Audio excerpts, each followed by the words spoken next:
yako, ukatazamika vibaya kule nyumbani kwako, ukawa hufai, hueleweki kwa jamii, kwa jamii.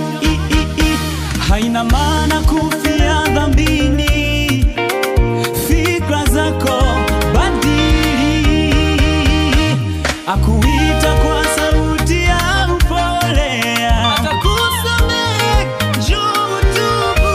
Huyu Yesu, kwa sauti ya upole, Yesu wewe njoo.